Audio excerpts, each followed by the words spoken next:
हम स्टार्ट करते हैं सीपीपी नंबर 37, जो इस वीडियो के साथ भी मैं लिंक करूंगा, आपको वैसे भी भेज दिया गया है। और इसमें सारे अच्छे अच्छे सवाल हैं जो आपको ढंग से देखने हैं। क्वेश्चन नंबर 1, पहला सवाल आप देखिए क्या था कि सारी सरफेसेस बिल्कुल स्मूथ हैं, ये फ्लोर है, इसके ऊपर ये एक बड़ा वेज है जिसको कि सी नाम दिया गया है। उतने ही मास का एक इस तरह का अरेंजमेंट है जिसको कि बी नाम दिया गया है, और उतने ही मास का एक इस तरह का अरेंजमेंट है जिसको कि ए नाम दिया गया है। हमने आपको जो ये सीपीपी दिया विद आंसर दिया था, एक एक आंसर लिख के दिया था ताकि आप ट्राई करें, आपको पता रहे कि ये कितना आप कर पाए कितना नहीं कर पाए। चलें तो अभी ध्यान देना ढंग से। सबसे पहली बात, मैं इनकी डायरेक्शंस एज्यूम करूं, मुझे तीनों का एक्सेलरेशन निकालना है। आप ये बताओ ए पे फोर्स, क्या ए पे कोई हॉरिजॉन्टल फोर्स लग रहा है? क्या ये स्मूथ है सारी चीजें? क्या ए पे कोई हॉरिजॉन्टल फोर्स लग पा रहा है या नहीं? भाई ए पे दो ही फोर्स हैं। अगर मैं ए को देखूं, देखो FBD of A, FBD of ए अगर मैं बनाऊं तो ए पे दो ही फोर्स हैं। कौन कौन से? एक तो नीचे, अब थोड़े बोलो जवाब दो, एक तो नीचे mg, दूसरा कौन सा? नॉर्मल रिएक्शन ऊपर n1। तो मैंने माना कि a की एक्सेलरेशन नीचे की तरफ है a1, ये बन गया एफबीडी ऑफ a। हमें बताओ ये इक्वेशन क्लियर है कि नहीं? एक ही इक्वेशन जो हमने बनाई, ओनली a, ठीक है। अब इक्वेशन नहीं बनाया मैंने, मतलब आपको ये बताया कि एक्सेलरेशन किधर बना। फिर मैं b को एज्यूम करूं, b तो कहीं भी जा सकता है। जब कोई टेढ़ा मेढ़ा कहीं भी चले तो आप उसके दो परपेंडिकुलर डायरेक्शंस में कंपोनेंट मान लिया कीजिए। सपोज b में एक एक्सेलरेशन इधर है और एक एक्सेलरेशन इधर है, कारण b पे c का नॉर्मल रिएक्शन ऐसे लग रहा होगा, b पे c का नॉर्मल रिएक्शन ऐसे लगेगा तो उसका कंपोनेंट इधर होगा, जिससे b में एक एक्सेलरेशन इधर आएगी। मान लीजिए मैंने ये वाली एक्सेलरेशन मानी है a2 और ब्लॉक ए की नीचे मानी थी a1। कॉन्टेक्ट कंस्ट्रेंट क्या कहता है बताना, कोई भी बच्चा एक बार बताए कॉन्टेक्ट कंस्ट्रेंट क्या कहता है? कि कॉन्टेक्ट सरफेस के परपेंडिकुलर डायरेक्शन में दोनों चीजों की एक्सेलरेशन क्या रहेगी? बिल्कुल सेम। दिमाग में है ना ये चीज? बोलिए,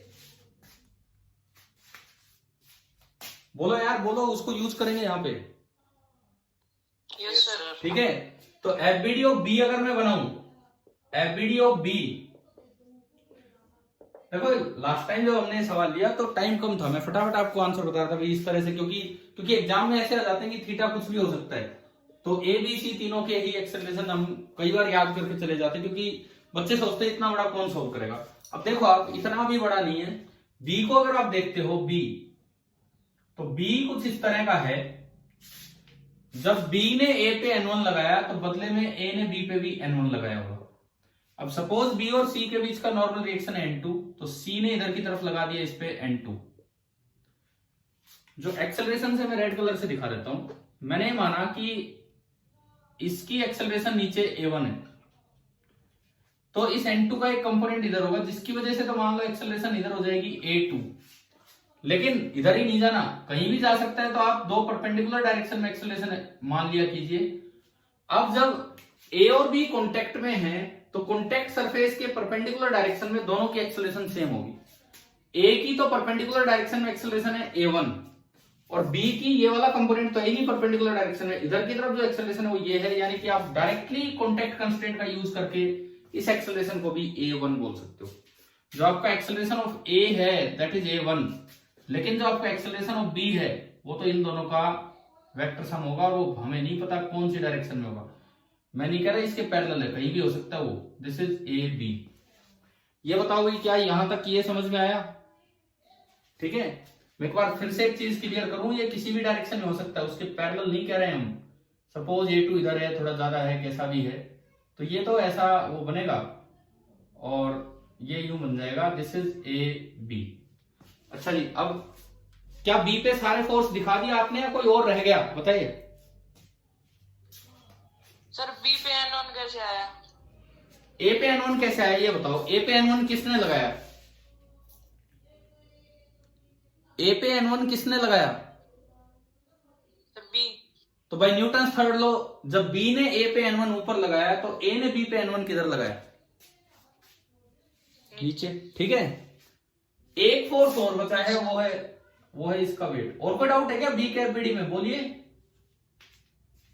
नो सर। ठीक है, ये एफबीडी ऑफ बी हो गया। अब हम चले एफबीडी ऑफ सी की तरफ। भाई एक हमने बनाया एफबीडी ऑफ ए, एक बना दिया एफबीडी ऑफ बी, अब बना रहे हैं एफबीडी ऑफ सी। हमने कॉन्टेक्ट कंस्ट्रेंट का एक बार ध्यान रख लिया है, दोबारा भी देखो। सी जो है वो ग्राउंड पे नीचे तो जा नहीं सकता, ये तो फ्लोर है। जब बी ने सी पे N2 इधर लगाया तो बदले, सॉरी सी ने बी पे N2 इधर लगाया तो बी ने सी पे भी N2 इधर लगाया होगा, और इस N2 के एक कंपोनेंट की वजह से सी आगे की तरफ चल पड़ा होगा। सी तो सीधा ही चलेगा क्योंकि वो ग्राउंड पे रखा है। तो मान लीजिए कि जो सी की एक्सेलरेशन है, हमने माना कि जो सी की एक्सेलरेशन है दैट इज a3। सी की जो एक्सेलरेशन है वो हमने माना a3, और कहीं मानने की जरूरत नहीं है। सी के एफबीडी में इस पे एक तो लग रहा है नीचे mg, एक ग्राउंड का नॉर्मल रिएक्शन होगा। हम N2 मान चुके हैं, N1 मान चुके हैं, इसको मैं N3 बोल देता हूं, ग्राउंड का नॉर्मल रिएक्शन। एक सी पे लग रहा होगा बी का नॉर्मल रिएक्शन जो कि है आपका N2। बस हो गए। क्या तीनों के अलग अलग एफबीडी आपको बनाने आ गए हैं कि नहीं? अभी बोलो, तीनों के अलग अलग एफबीडी बनाने आ गए आपको? mg mg mg normal normal और सब कुछ हमने दिखा दिया। एक्सेलरेशन कैसे मानी? ए पे केवल वर्टिकल फोर्स है तो ए की वर्टिकली मान ली, बी कहीं भी जा सकता है तो बी की वर्टिकली तो सेम रहेगी जो ए की है बाई कॉन्टेक्ट कंस्टेंट, और हॉरिजॉन्टली मैंने एक A2 मान लिया, और ये ग्राउंड पे चलेगा तो उसकी A3 मान ली। कितने वेरिएबल नजर आ रहे हैं यहाँ एक्सेलरेशन के टर्म्स में? कितने वेरिएबल हैं? 4 या 3 या 2? एक्सेलरेशन के कितने वेरिएबल हैं? 3 दिख रहे हैं, A1 A2 A3। 4 होते, ये होने 4 थे, एक इसका और 2 इसके, क्योंकि इसका नहीं पता, परंतु एक कम हो गया भाई कॉन्टेक्ट कंस्टेंट। एक और कम करवाओ भाई कॉन्टेक्ट कंस्टेंट। एक कॉन्टेक्ट तो आपने ए और बी के बीच में ले लिया, एक और कॉन्टेक्ट किस किस के बीच में है? बी और बी एंड सी। तो आप यहां इक्वेशन देखो, बी एंड सी के बीच में अगर मैं कॉन्टेक्ट इक्वेशन बनाऊं, contact equation between b and c, contact equation between b and c. देखिए ये कॉन्टेक्ट सरफेस एक बार बी के लिए बनाई और एक बार मैंने सी के लिए बनाई, और दोनों के लिए ही ये जो एंगल है it is going to be theta. ये फॉर बी, ये फॉर सी। मुझे कॉन्टेक्ट सरफेस के परपेंडिकुलर डायरेक्शन में कंपोनेंट इक्वेट करना है और कुछ नहीं करना। कॉन्टेक्ट सरफेस के परपेंडिकुलर डायरेक्शन में पहले सी को संभालता हूं। सी आगे जा रहा था A3 से, ये एंगल थीटा था तो ये भी थीटा। तो बताओ परपेंडिकुलर डायरेक्शन में कंपोनेंट कितना आया? A3 का कंपोनेंट कितना आया? A3 का कंपोनेंट कितना आया परपेंडिकुलर डायरेक्शन में? बोलो, बोल दिया करो यार इतनी देर में। तो A3 sin theta. A3 sin theta. Clear? अब देखो B को मैं देखता हूं, B में दो एक्सेलरेशन है। B में A1 एक्सेलरेशन तो इधर है और A2 एक्सेलरेशन इधर है, तो परपेंडिकुलर डायरेक्शन में कंपोनेंट दोनों से देखने पड़ेंगे। ये थीटा, ये 90, ये 90 माइनस थीटा, तो ये भी थीटा, इधर से ये थीटा। चलो अब तो दिख ही गए। A1 का इधर कंपोनेंट क्या आएगा परपेंडिकुलर डायरेक्शन में? A1 cos theta. A1 cos theta. And A2 का इधर कंपोनेंट क्या आएगा परपेंडिकुलर डायरेक्शन में? बोले भाई, जब थीटा दूसरी साइड है तो ये साइन बन जाएगा A2 sin थीटा, है ना भाई? आ गया कि नहीं आया समझ में? बोलो। ठीक है, अब देखो इस डायरेक्शन में इसका तो एक्सेलरेशन है A3 sin थीटा और इसका है A1 cos theta minus A2 sin theta. तो इक्वेशन बनी कॉन्टेक्ट कंस्टेंट की, A3 sin theta is equal to A1 cos theta minus A2 sin theta. Equation number 1। बताएं क्या पहली इक्वेशन आपको समझ में आ गई है कि नहीं? कॉन्टेक्ट कंस्टेंट, अभी मैंने न्यूटन्स लॉ लगाना ही स्टार्ट नहीं किया है, अभी तो मैंने कॉन्टेक्ट कंस्टेंट लगाया और उससे एक रिलेशन आ गया। एक बार मैं पहले लगा चुका जिससे ये A1 तो ये भी A1। बताते रहना मुझे ताकि मैं मान चलूं कि भाई आपको समझ में आ रहा है। समझ में आया यहां तक? Yes, sir. ठीक है। अब देखो सबसे पहले अगर आपको N1, N2 और N3 को अवॉइड करना है, अगर आप नए वेरिएबल नहीं बढ़ाना चाह रहे हो N1, N2, N3, तो एक काम करो, सिस्टम मानो a plus B plus C, system मान लो a plus B plus C. इससे क्या होगा, ना तो N1 शामिल होगा और ना N2। क्यों? क्योंकि सिस्टम जब आप मानते हो तो इंटरनल फोर्स तो न्यूटन्स लॉ में आते ही नहीं है। a प्लस बी इनके बीच का तो N1 है, b प्लस सी इनके बीच का N2 है। अब बचा कौन सा, केवल N3 बच गया। N3 तो कौन लगा रहा है, ग्राउंड लगा रहा है N3। भाई N3 जो फोर्स है वो कौन लगा रहा है, ग्राउंड लगा रहा है ना N3। तो सुन रहे हो ना आप? लेकिन Yes, sir. लेकिन N3 वर्टिकल लग रहा है, तो N1, N2 तो इससे बच गए कि system a plus B plus c मान लिया, और N3 वर्टिकल है तो आप इस पे न्यूटन्स लॉ लगा दो हॉरिजॉन्टल डायरेक्शन। आप इस सिस्टम पे न्यूटन्स लॉ लगा दो हॉरिजॉन्टली, तो N1, N2, N3 हटके एक रिलेशन बन जाएगा। हॉरिजॉन्टली अगर मैं देखूं पूरे सिस्टम पे 3mg तो लग रहा है नीचे, पूरे सिस्टम पे 3mg तो लग रहा है नीचे। अगर मैं पूरे सिस्टम का इकट्ठा एफबीडी देखूं तो 3mg तो लग रहा है नीचे, और बस एक ग्राउंड N3 लगा रहा है ऊपर, और तो कोई फोर्स ही नहीं है इस सिस्टम पे, तो और कोई फोर्स ही नहीं है। 3mg नीचे लग रहा है, ग्राउंड ऊपर लगा रहे, तो क्या हॉरिजॉन्टली कोई फोर्स लगा है इस सिस्टम पे बाहर से? कोई फ्रिक्शन नाम की चीज ही नहीं है। तो जब आप न्यूटन्स लॉ लगाओगे तो जीरो बराबर। अब जब मैंने आपको सिखाया था कि एक सिस्टम के अगर अलग अलग पार्ट्स की अलग अलग इक्वेशन है, तो एफ एक्सटर्नल बराबर m1a1 plus m2a2 plus m3a3। बताइए ये कभी यूज किया है हमने पीछे, किया है कि नहीं, है ना? तो देखिए एफ एक्सटर्नल बराबर 0, ये तो 0 है ही, हॉरिजॉन्टली कोई नहीं लग रहा, बराबर m1a1, पहले का मास m, पहले की हॉरिजॉन्टल एक्सेलरेशन बताओ, a की हॉरिजॉन्टल एक्सेलरेशन, आगे वाली डायरेक्शन को पॉजिटिव मान लो, बोल दो इतनी देर में तो यार। 0 क्यों 0, ये बोल दो क्यों है 0? क्योंकि उसकी केवल वर्टिकल है, वर्टिकल का कोई कंपोनेंट आएगा नहीं। प्लस m2 वो भी m है, इंटू उसकी एक्सेलरेशन हॉरिजॉन्टल में है पीछे की तरफ a2, तो माइनस a2, प्लस m3 और उसकी एक्सेलरेशन हॉरिजॉन्टल में है a3। क्या आपको a प्लस बी प्लस सी पूरे पे न्यूटन्स लॉ लगाना आ गया, है ना? देखो मैंने पहले कॉन्टैक्ट कंस्ट्रेंट्स का यूज किया, अब मैं न्यूटन्स लॉ पे चला। नॉर्मल रिएक्शन अवॉइड करने के लिए मैंने इकट्ठा सिस्टम कर दिया, N3 अवॉइड करने के लिए हॉरिजॉन्टली लगा दिया। बताना क्या रिजल्ट मिला यहां से, बताओ यहां से क्या रिजल्ट मिला, क्या रिजल्ट मिला, बोलिए बोलो। पेपर पूरा भी करना, मतलब ये 7-9 सवाल जितने भी। अरे m हट जाएगा, और क्या यहां से आपका ये आ गया कि नहीं, a3 बराबर a2, है ना? तो आप एक वेरिएबल अपना कम कर लो, एक वेरिएबल कम कर लो, क्यों फालतू में वेरिएबल बढ़ाए, इसको पहले ही यूज कर लो। मैं मिटाऊंगा इतना ही, मेरे पास बोर्ड है। a3 बराबर a2, आप ढंग से समझे, अच्छे सवाल है ये, और हम खाली एक ही एक्सेलरेशन नहीं, तीनों की एक्सेलरेशन निकाल रहे हैं। देखिए a3 बराबर a2। विवेक कुमार कुछ कहना चाह रहे हो क्या? आपने अभी हैंड रेज किया था। सर गलती से हो गया। अच्छा ठीक है, a3 बराबर a2 इसमें रख दूं मैं यही मान लूं कि आप समझ जाओगे। a3 की जगह a2 रखा, ये लॉजिक, और मैंने उसको मिटा दिया, तो क्या आपका एक वेरिएबल कम हो गया यहां से? Yes sir. ठीक है, अब मैं इसको हटाता हूं और इधर वाली इक्वेशन को आगे उठा के लाता हूं। देखो तरीका समझो आपकी कैसे जाना चाहिए क्वेश्चन पे। पहले कंस्ट्रेंट्स का यूज किया, फिर कैसे वेरिएबल्स को अवॉइड किया। अब ये a2 sin थीटा को उधर उठा लाओ, इधर, तो ये बन गया 2a2 sin थीटा बराबर a1 cos theta. 2a2 sin theta बराबर a1 cos थीटा। मेरे पास a2 a1 में एक रिलेशन आ गया, दो वेरिएबल एक रिलेशन, तो एक और रिलेशन अगर आ जाए a2 और a1 में, तब तो बात बन जाएगी। एक और रिलेशन आती है तब तो बात बन जाएगी। मैं यहां से a2 निकाल के रखूं और उस रिलेशन में पुट कर दूंगा तो a1 सोल्व हो जाएगा। a2 बराबर आया a1 cos theta upon 2 sin theta. इसको मैं बोल रहा हूं इक्वेशन नंबर 1।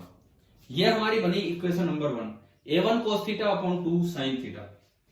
चलो अब ये बताओ, अब और न्यूटन्स लॉ कहां लगाएं कि ताकि a प्लस बी प्लस सी पे तो हमने लगा लिया। अब मैं किस तरह से न्यूटन्स लॉ लगा के a1 और a2 को यूज करूं, क्योंकि मुझे एक और रिलेशन चाहिए a1 और a2 में। तो आप एक काम करो, अब फिर से थोड़ा सिस्टम छोटा मान लो, a प्लस बी प्लस सी हो गया, अब आप a प्लस बी को मान लो। ए प्लस बी। ए प्लस बी को अगर आप देखते हो, सिस्टम ए प्लस बी अगर आपने माना तो N1 तो गायब हो गया, N1 तो गायब हो गया, नीचे तो लग रहा है 2mg और वो लग रहा है N2, बस ये दो फोर्स है। देखो ए प्लस बी को अगर आप सिस्टम मानते हो, नीचे तो लग रहा है 2mg और इधर लग रहा है N2, बस केवल और केवल ये दो फोर्सेज है, केवल और केवल ये दो फोर्सेज है। और एफ एक्सटर्नल बराबर M1A1 प्लस M2A2 दोनों का देख के लगा देना है। एक बार हॉरिजॉन्टली लगाएंगे, एक बार वर्टिकली, कारण एक N2 नया वेरिएबल आ गया। देखो हम तो चाह रहे थे A1 A2 में ये एक और इक्वेशन बने, हम तो यही चाह रहे थे कि A1 A2 में एक इक्वेशन तो कंस्टेंट से आ गई और A प्लस बी प्लस सी से आ गई, एक इक्वेशन हो रहा है, लेकिन इसमें नया वेरिएबल आ रहा है N2। तो अब क्या करो, इसमें दोनों जगह फोर्स की इक्वेशन लगा दो, वर्टिकली भी और हॉरिजॉन्टली भी। अब पहले N2 के कंपोनेंट करो, N2 का जो कंपोनेंट होगा, एक बार मैं एंगल तक पहुंचूं, ये एंगल है थीटा, तो ये भी थीटा, तो ये 90 माइनस थीटा, तो ये भी थीटा। तो N2 का जो ऊपर वाला कंपोनेंट है, this is N2 cos theta, और जो इधर वाला कंपोनेंट है वो क्या हो जाएगा, N2 साइन थीटा। ठीक है, अब देखो आसानी से आपको इक्वेशन बनानी आनी चाहिए।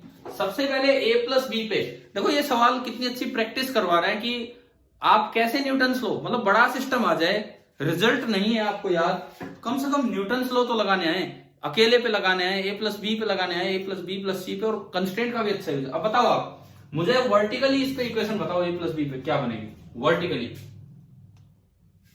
मैं ये मिटा दूंगा, इंडिविजुअल एफबीडी किसी काम के नहीं है, बस शुरू में ही सिखाया था मैंने आपको। इन पे इंडिविजुअली भी आप बना के सोल्व कर सकते हो और बड़ा हो जाएगा।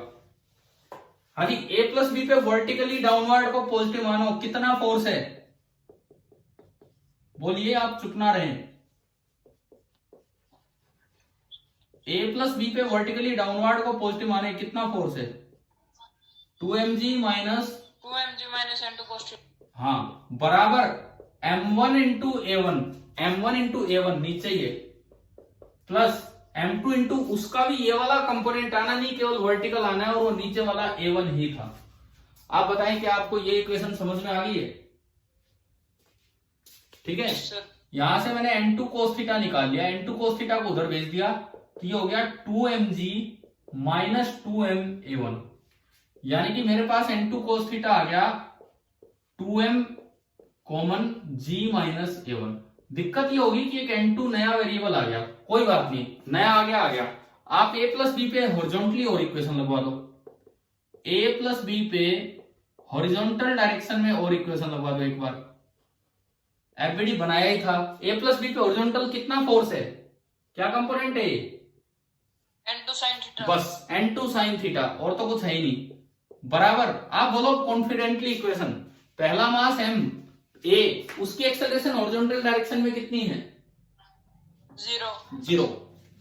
ठीक है भैया, बिल्कुल सही बोल रहे हो। प्लस दूसरा मास m, उसकी एक्सेलरेशन हॉरिजॉन्टल डायरेक्शन A2, उधर वाली डायरेक्शन हमने पॉजिटिव मानी इस फोर्स के हिसाब से।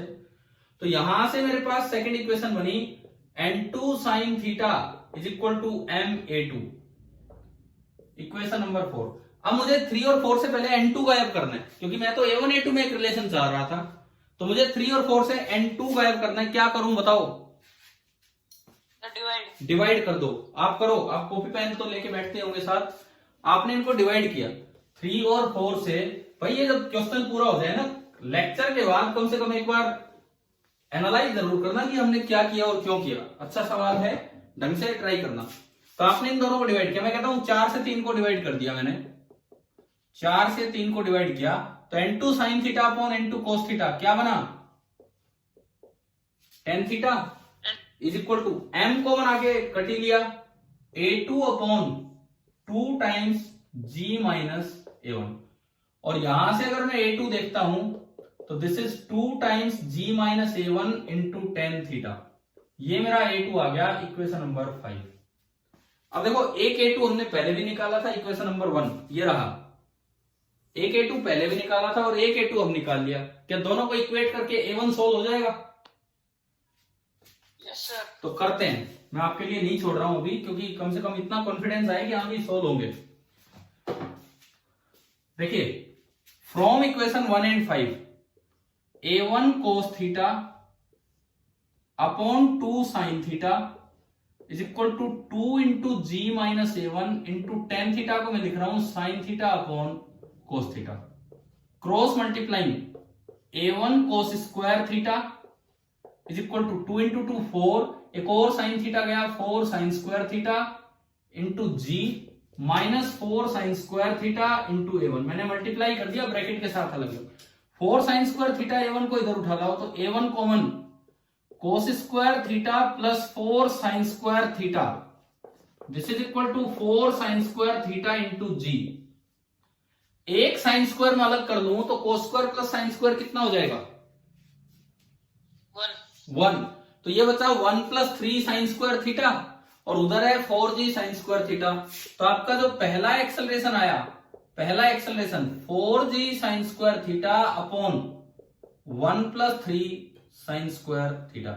आप बताएं क्या यही आंसर है पहले का, फर्स्ट पार्ट? ठीक है।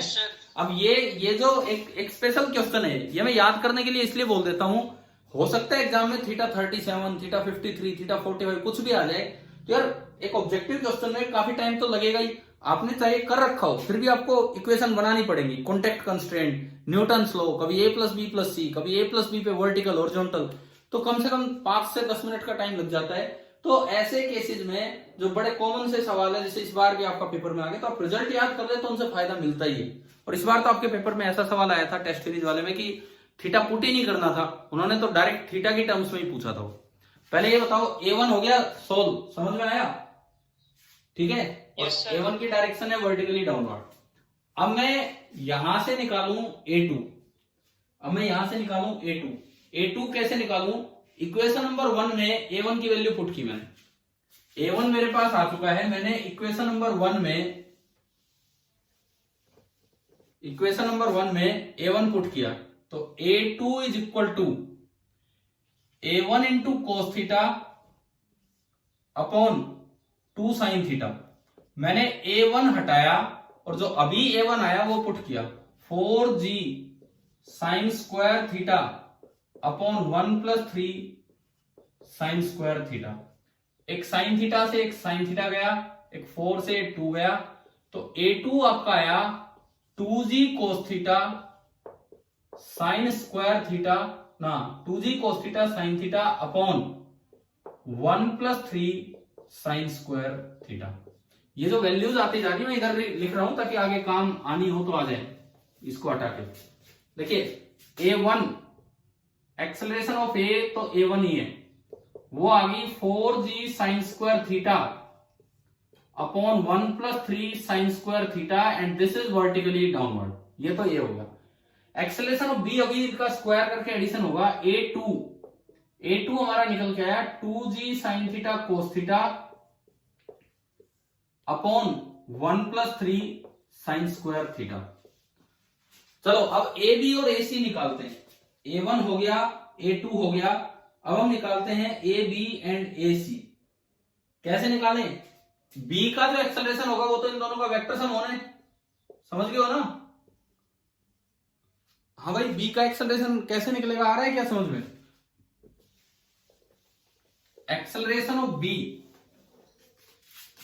B का अगर मैं एक्सेलरेशन निकालूं तो जो B का एक्सेलरेशन होगा this will be equal to under root of A1 square plus A2 square. B का एक्सेलरेशन ये होगा, तो this is equal to under root of A1 का स्क्वायर, A1 ये रहा 4g sine square theta upon 1 plus 3 sine square theta और इस पूरे का स्क्वायर प्लस A2 का स्क्वायर।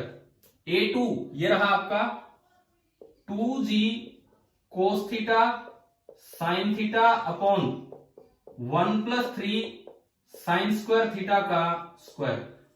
थोड़ी देर बताओ क्या ध्यान चल रहा है ना बोर्ड पे? सही सीखते जा रहे हो? किस तरह कर रहे हैं हम? Yes sir. ठीक है। This is equal to under root, क्या क्या कॉमन आ रहा है इस अंडर रूट में से? ऊपर देखो, एक तो 2 कॉमन, स्क्वायर बन के आएगा सारा बार, एक g कॉमन, एक साइन स्क्वायर और यहां साइन है तो एक साइन कॉमन, और ये नीचे वाला तो कॉमन आ गया 1 प्लस 3 साइन स्क्वायर थीटा। इस पूरे का होल स्क्वायर तो कॉमन आया, पहली टर्म में 4 गया तो 2 बचा, जी गया, एक साइन थीटा बचा, 2 साइन थीटा स्क्वायर चल रहा है इसका, प्लस अगले में देखो डिनोमिनेटर पूरा गया, 2 गया, जी गया और साइन थीटा गया, तो साथ में बचा कोस स्क्वायर थीटा। हाँ भाई आ गया समझ में यहां तक? ठीक है। अब देखो ये पूरा तो मैं अंडर रूट से बाहर निकाल दूं, ये तो स्क्वायर है। Yes sir. तो हम अंडर रूट को गायब कर देते हैं ना यहां से, बोर्ड ही तो है ये लो, स्क्वायर हट गया और ये अंडर रूट से बाहर आया। ये स्टेप समझ में? 2 साइन थीटा को मैं लिख सकता हूं 4 साइन स्क्वायर थीटा, ये बन गया 4 साइन स्क्वायर थीटा। और अभी थोड़ी देर पहले ये टर्म आई थी, एक sine square plus cos square 1 हो जाएगा, प्लस 3 साइन स्क्वायर हाँ, थीटा। तो ये बचा 1 प्लस 3 साइन स्क्वायर थीटा। मैं इसको कर रहा हूं ठीक ठाक यहीं पे, और ये ऊपर अंडर रूट में बच गया 1 प्लस 3 साइन स्क्वायर थीटा। अच्छा ऊपर इतना है, नीचे ये है, तो एक अंडर रूट कटेगा।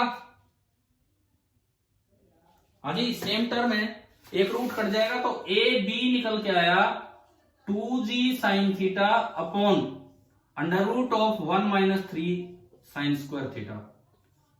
कुछ जगहों पे गलत आंसर दिया था, इंटू 2 माइनस 2 कोस थीटा, और नीचे अंडर रूट नहीं था। ये है इसका सही आंसर, मैंने आपको सोल्व करके दिखा दिया। ठीक है, लास्ट टाइम जो मैंने रिजल्ट बताया था उसको भूल जाओ, ये सही आंसर है। क्या ये तरीका आ रहा है कि नहीं आ रहा है समझ में? ए बी ए सी आ गया यहां तक? आ रहा है सर। अब ए सी बताओ, ए सी आ चुका है। कॉन्टेक्ट कंस्ट्रेंट नहीं सॉरी, पूरे ए प्लस बी प्लस सी पे जब आपने न्यूटन लॉ हॉरिजॉन्टली लगाया था तो एक इक्वेशन आई थी A3 बराबर A2। Yes sir. तो जो A3 बराबर A2 का मतलब है कि आपके पास तो एक्सेलरेशन ऑफ C भी आ चुका है। तो जो एक्सेलरेशन ऑफ C है वो यही है। कौन सा? ये वाला जो बीच का लिखा था आपने, बीच का जो लिखा था A2, that is the acceleration of C। और ये आगे की तरफ है, ये इधर की तरफ है, और वो किसी एंगल पे है। आप बताओ क्या ये रिजल्ट पूरा समझ में आया क्या यहां तक? आ गए सर। ठीक है, अब लेकिन इस पे बेस्ड ही अगले 2-3 सवाल और देखिए। Second question number second, now answer the following question. Multiple answer वाला है, multi correct based on the above question. क्या आपने देख लिया सीपीपी या अभी देख सकते हो? तो अभी सुन लो, यही फिगर है सब कुछ, और ये कहता है कि भाई 4 ऑप्शन है। पहला option acceleration of A relative to ground is in negative Y direction. इन्होंने ना एक एक्सिस सिस्टम बना के दे रखा है, ऊपर इधर एक्स ऊपर वाई। ए की एक्सेलरेशन किधर है? क्या नेगेटिव वाई में है या नहीं है? बताएं, बोले। Yes sir. बिल्कुल है। तो पहला ऑप्शन कह रहा है कि एक्सेलरेशन ऑफ ए जो है उसकी डायरेक्शन है माइनस जे कैप। बिल्कुल सही है पहला ऑप्शन। दूसरा, वैसे मैंने आंसर दिए थे आपको स्टार मार्क। दूसरा, acceleration of A relative to B is in positive X direction. ये कहता है बी के रिलेटिव ए की एक्सेलरेशन पॉजिटिव एक्स डायरेक्शन में। देखो कैसे चेक करें, एक्सेलरेशन ऑफ ए है माइनस A1 जे कैप, और एक्सेलरेशन ऑफ बी है इस सिस्टम के अकॉर्डिंग माइनस A2 आई कैप माइनस A1 जे कैप। पहले आप ये बताओ कि आपको ये लिखने आए क्या A1 A2 का यूज करके ए और ए बी? देखते हो आ गया ना, ये तो सभी को समझ में। अब ये कहता है acceleration of A relative to B, तो हमारा रिलेटिव वाला कॉन्सेप्ट हमें बताता है कि acceleration of A relative to B का मतलब है ए माइनस ए बी। तो जब आप ए में से ए बी घटाएंगे, ए में से ए बी घटाएंगे, तो ये पूरा कैंसिल हो जाएगा। ठीक है? Yes sir. और ये घटके माइनस माइनस प्लस होके प्लस का A2 जे कैप आ गया। प्लस का A2 जे कैप आने का क्या मतलब है? कौन सी डायरेक्शन में जा रहा है? बी के रिलेटिव ए किधर जाता दिखेगा बी को? एक्स एक्सिस में। कारण ये है कि बी आगे जा रहा है, तो उसको यूं नजर आएगा कि ये उधर जा रहा है। समझ में आ गया होगा, ये भी ऑप्शन सही है। C, the horizontal acceleration of b relative to ground, तो ये हमने लिखा ही है relative to ground. Horizontal acceleration मतलब ये, horizontal acceleration of b relative to ground is in negative x direction. सही है कि गलत है? सही है सर। सही है, बिल्कुल इधर ही जा रहा है। मतलब मैंने आपको क्या दिया है, इतनी बड़ी बड़ी कैलकुलेशंस करवाने की बजाय, इतनी बड़ी बड़ी सिंप्लीफिकेशन मैनिपुलेशन करवाने की बजाय, यही सवाल ऐसे भी पूछा जा सकता है डायरेक्शन वाइज। ज्यादा बेटर होता है कि यूं पूछ लो, बच्चे को अगर समझ है तो वो ये सवाल तो फटाफट जवाब दे ही देगा। लेकिन इसमें भी एक चौथा थोड़ा सा अजीब फंसा दिया इन्होंने, the acceleration of b relative to ground. Acceleration of b relative to ground किधर? Directed along the inclined surface of C is greater than g sine theta. अब देखो ये क्या दे दिया, ये कहता है कि बी की जो एक्सेलरेशन है ग्राउंड के रेस्पेक्ट में, लेकिन उसका कंपोनेंट किस डायरेक्शन में, पैरेलल टू सी। देखो ये आपका सी है, ये आपका सी है, ये एंगल है थीटा। एक बार ये बताना लास्ट तक भी कितने बच्चे आए हैं? 7 स्टूडेंट है सर। कोई बात नहीं,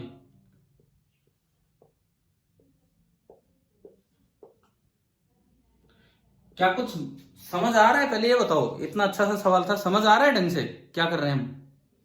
यस सर। ठीक है, ठीक है, तो हम इस क्लास को कंटिन्यू करेंगे। अभी ये टाइम पूरा होने वाला है, मुझे कंटिन्यू करना पड़ेगा इस क्लास को, ठीक है? ये तो पेपर करें पूरा, कभी भाग जाओ आप भी। देखो अभी तो है 6-7 मिनट, पहले ये चलने दीजिए। दूसरा जब भी पूरा हो जाएगा हम इसको छोड़ देंगे, फिर उसके बाद देखिए ये A1 ये A2। अब ये कहता है कि जिधर भी एक्सेलरेशन हो, मुझे तो B की एक्सेलरेशन इस डायरेक्शन में देखनी है। इस डायरेक्शन में देखने का मतलब है कि एक तो A2 का कंपोनेंट इधर और एक A1 का कंपोनेंट इधर, उन दोनों का जो सम होगा it is greater than g sine theta. ये लिखता है आपका। ये कहता है कि जो जिधर भी एक ही नेट एक्सेलरेशन हो, कोई मुझे नहीं पता, मान लो ये भी इधर आ गया, सपोज कीजिए ए भी इधर आ गया, लेकिन मुझे तो उसका कंपोनेंट चाहिए इस डायरेक्शन में। तो अब क्या करो, कंपोनेंट्स के कंपोनेंट कर लो। कैसे करेंगे सुनिए, ये एंगल थीटा, ये 90, तो ये 90 माइनस थीटा और इधर से हो गया थीटा। तो बताओ ए बी का पैरेलल कंपोनेंट क्या होगा? ए बी का प्लेन के parallel component A2 cos theta plus, बोलो यार जल्दी बोलो, अरे A1 का क्या होगा इधर कंपोनेंट? cos theta. A1 का क्या होगा इधर कंपोनेंट? A1 का sin theta. A1 sin theta and plus A2 cos theta. ये आपके ये पैरेलल कंपोनेंट बने, A1 sin theta plus A2 cos theta.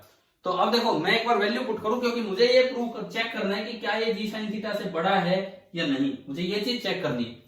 तो आपने ये इसमें पुट किया, A1 ये आया पड़ा है 4g साइन स्क्वायर और sine cube theta upon 1 + 3 sine square theta plus A2 ये रहा 2g sine theta cos theta, और एक कोस थीटा ऊपर है, तो 2g sine theta cos square theta divided by नीचे हुई है 1 + 3 साइन स्क्वायर थीटा। देखो 1 + 3 साइन स्क्वायर थीटा कॉमन आ गया, और ऊपर से भी कुछ कॉमन आ रहा है। ऊपर से कॉमन आ रहा है 2g sine theta, 2g sine theta ऊपर से कॉमन आया, एंड 1 + 3 साइन स्क्वायर थीटा नीचे से कॉमन आया। और ये इसके अलावा क्या बचा? यहां तो बचा 4 नहीं 2 साइन स्क्वायर थीटा, और वहां बचा केवल कोस स्क्वायर थीटा। एक साइन स्क्वायर अलग कर लो, एक साइन स्क्वायर अलग कर लो, तो sine square plus cos square 1 हो गया। तो क्या बच गई? ये ब्रैकेट कितनी बची? 1 + साइन स्क्वायर थीटा। आया क्या समझ में? आ गया सर। तो देखो ए पैरेलल क्या बना सुने, जी साइन थीटा जिससे हमें कंपेयर करना है मैंने उसको तो अलग किया, जी साइन थीटा तो मैंने अलग कर दिया। इसके अलावा एक बचा है ऊपर 2, एक बचा है 1 + साइन स्क्वायर थीटा, और एक बचा है 1 + 3 साइन स्क्वायर थीटा। ये आ गया।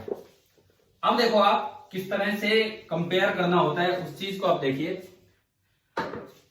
यहां से जी साइन थीटा को नीचे ले आओ, ए पैरेलल मुझे कंपेयर करना है जी साइन थीटा से।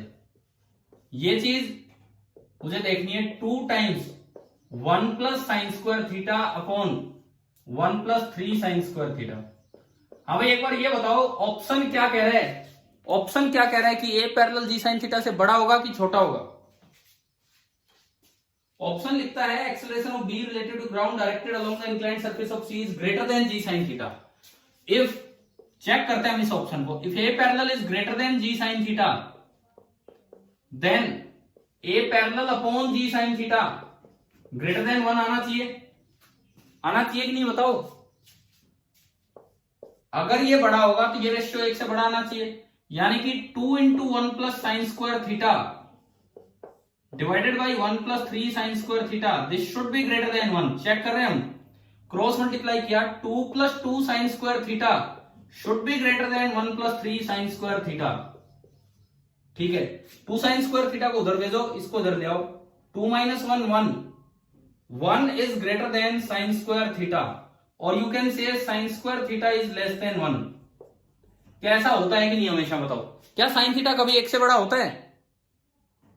No sir. जब साइन थीटा ही 1 से बड़ा नहीं होता तो उसका स्क्वायर भी कभी 1 से बड़ा नहीं हो सकता। देखो, इसको अगर उल्टे तरीके से चले, कॉन्ट्रैरी रूप से, लेट ये मान लो ये छोटा है, अगर ये छोटा है तो ये ऐसा होगा, अगर ये ऐसा होगा तो ये ऐसा होगा, ये ऐसा होगा, ये ऐसा होगा, और ये ऐसा होगा। अब बताओ आप, क्या साइन स्क्वायर थीटा कभी 1 से बड़ा हो सकता है क्या? क्या कोई थीटा ऐसा एग्जिस्ट करता है जब साइन थीटा ही -1 से 1 के बीच में है, तो साइन स्क्वायर थीटा तो हमेशा 1 से छोटा होगा? Not possible, not possible, it means this is also not possible, this is also not possible. तो आपका ये जो आखिरी ऑप्शन है ये भी सही है। क्या समझ में आ गया कैसे पूरा ये चेक किया? Yes sir. ठीक है, और एक तीसरा सवाल और देखो अभी इस पे, थर्ड, इसी पे जो दिया था भाई, ये आपके पास आंसर है। ये कहता है तीसरे सवाल में मैंने यहां दीवार लगा रखी है, या क्वेश्चन ने दीवार लगा रखी है, ये दीवार को बोला है W एंड फ्लोर को बोला है F।